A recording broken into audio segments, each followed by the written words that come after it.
What's up, YouTube? Right now we got the BMW in the shop. We got the Integra almost done with paint.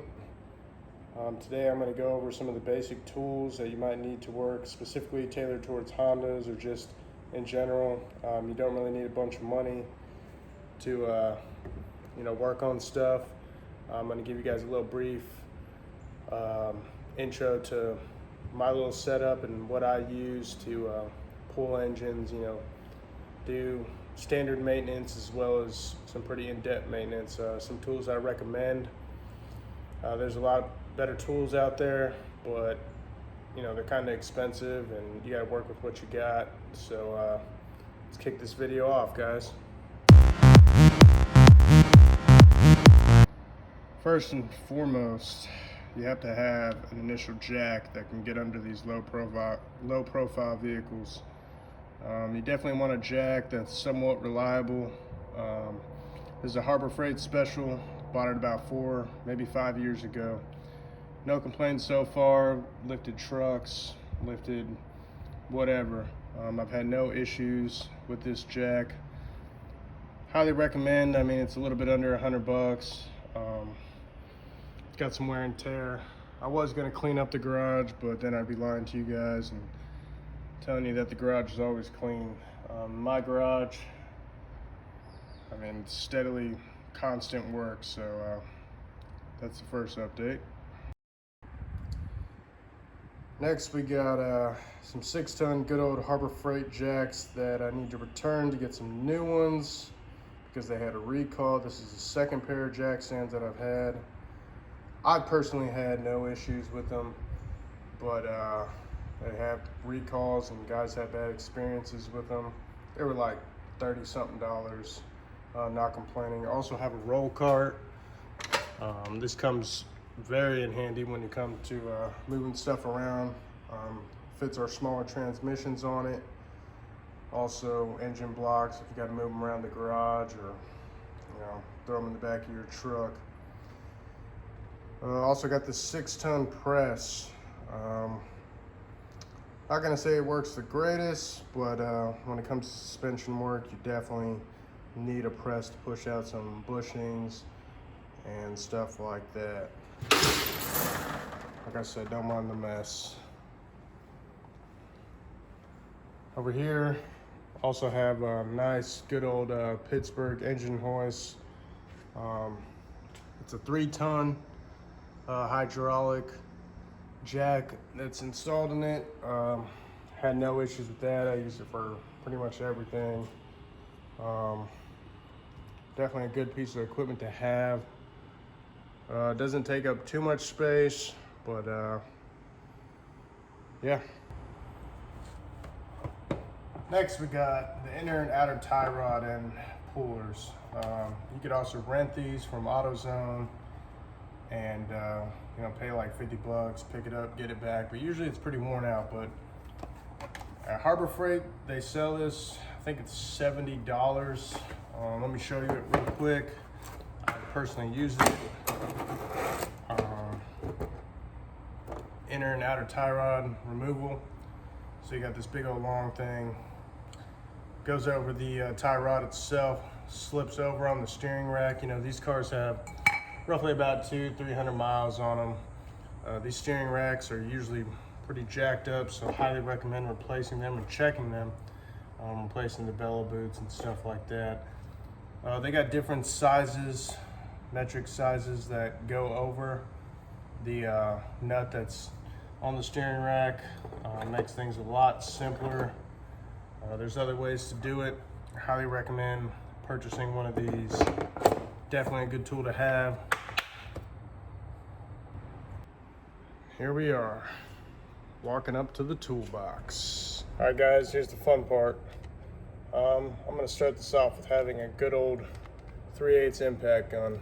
I got an Earthquake special, $100, Harbor Freight. Got some crazy extensions on here. Works for me. Keep it 3/8, quarter adapter. Highly recommend having one of those handy. Also, Honda special. We got the crank pulley holder for torquing down the crank pulley bolt. I recommend this because hitting it with the impact gun doesn't always work.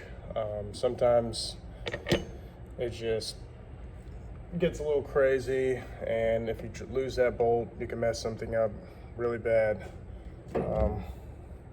Luckily, my good friend Knight out there, I recommend a decent drill. Lots of modifications and fabrications you have to do to the vehicle. Had no issues with the DeWalt drill. Got two of them, got a mini one, big one, also a couple $100, but definitely comes in handy. Another tool I definitely recommend, once again, thank you Knight, torque wrench. This is a snap-on torque wrench. Definitely one of the greatest gifts, or just using in general. It's not actually mine, I'm borrowing it, but highly recommend a good torque wrench. Here we have a 3/8 impact ratchet, also an earthquake special. Let's see where the label is. I've had no issues. A little bit bigger than the Makita ones, or yeah, Makita. Those are really good. Just not willing to spend $300 on it. Some guys would say otherwise, but I've never had an issue with it. Let's see if I can flip this around. So believe it or not, guys, it's not as organized as most mechanics like to have, but I believe in organized chaos. This is my favorite drawer in my toolbox because I tend to find everything in here. I mostly have it broken up metric, just because I usually work on Hondas, Toyotas, those of that nature. So, ratchets. Usually I go to the flea market, swap meets, I pick up ratchets. They're good to have. Craftsman too, you can go return them at Sears. I think Lowe's picked up a contract with them. If you have any issues, you can get them rebuilt. One of the big things that I highly recommend everybody that's planning on putting ARP head studs on anything, they use a 13 millimeter 12-point nut on the top of it.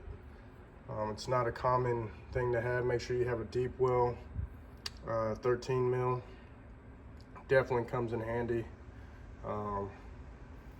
Yeah, I definitely spent like 13 bucks on that. Impact sockets, definitely a must.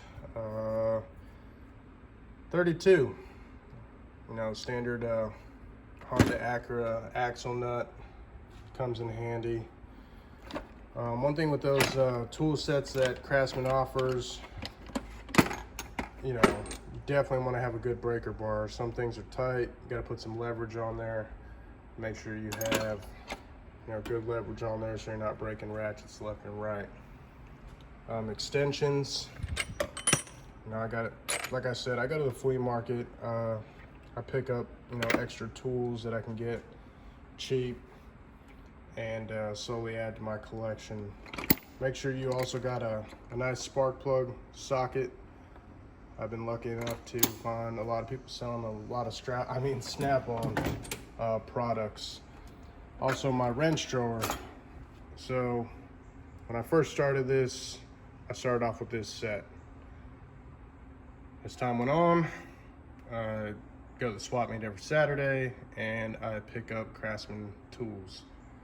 Wrenches, you guys know if 10 millimeter wrenches go missing all the time. Sometimes you slip in your back pocket. Maybe your buddy slips them in his back pocket. Who knows? Highly recommend having a good set of wrenches handy or just having extra. Also, at Harbor Freight, double end flare nut wrench sets. I got a metric set, good for dealing with fuel lines, brake lines, stuff in that nature.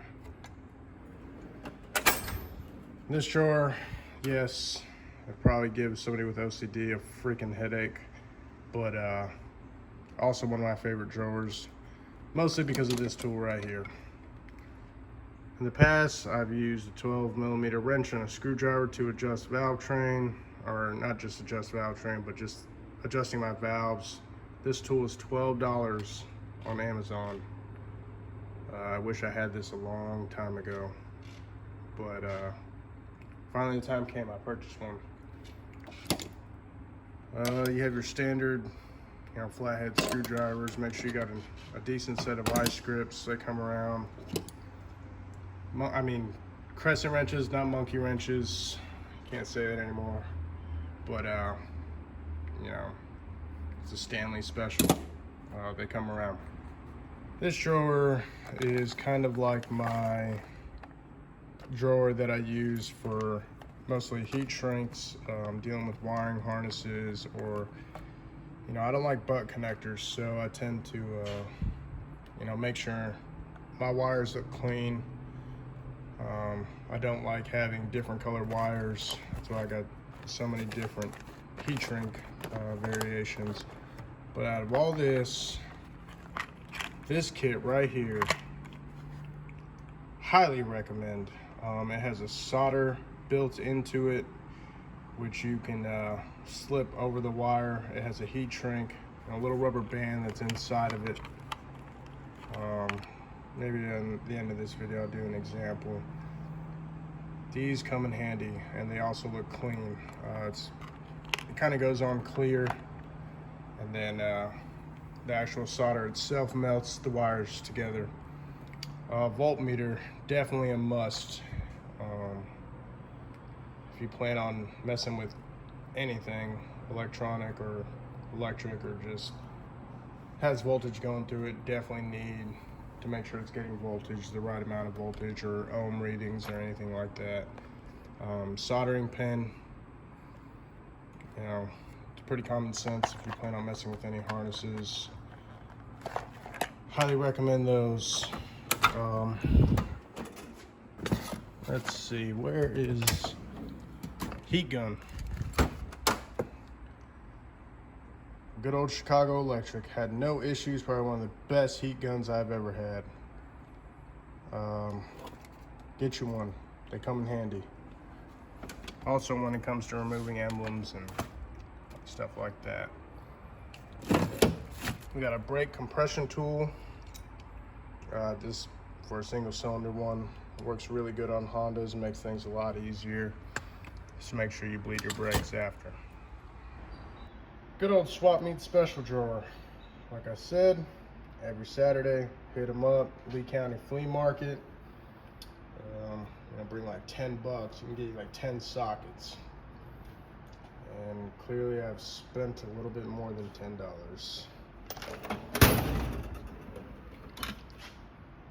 Big wrenches, they come around, they come in handy, especially when doing fuel lines on Hondas. You got that 22mm bolt. Instead of using a crescent wrench and wrist stripping it, you got these standard oil filter wrenches. They come around.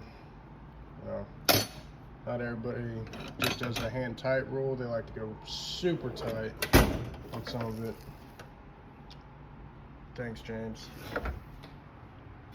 Headlamps, lights, must. You never know when you're gonna be working on your stuff. Headlamps, yes, you need those. I've been fortunate enough throughout my military career that I've collected over the years. Funnels, definitely need some funnels. Those transmissions, if you fill through the speed sensor, need one with a nice long hose that'll go down in there. These magnetic trays, I think you can get them for like $3 at Harbor Freight. Highly recommend those. Hopefully you guys enjoyed that little video. Just showing you guys a little bit of the basic tools that you might need to do like Honda swaps, and just even if you're just a standard old mechanic or just need some knowledge on tools, hopefully I can lead you in the right direction. Don't forget to subscribe to my boy Paps Auto, also a good friend of mine. He has the YouTube channel up. I think he just dropped a video yesterday or today or something like that. I'm in that one as well. I'd show you guys more on the heat shrink, but I have no wires to really show you guys, but I highly recommend these. They're on Amazon.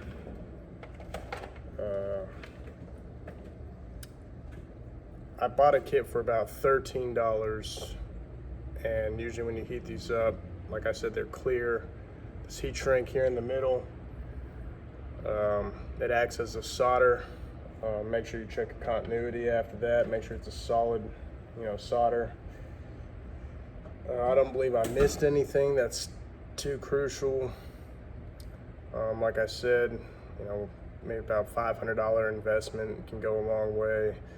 Good to have. Also, the toolbox itself, I got it on display at Home Depot. So like $300 or $400 a couple years ago. But overall, hopefully you guys enjoyed it. Please tell your friends I'm just trying to pass on some knowledge and keep it real. Just wanted to keep you guys updated that the Integra will be back. So I'm also going to do some more to the Integra. This time I can actually record it. But till then, see you guys later.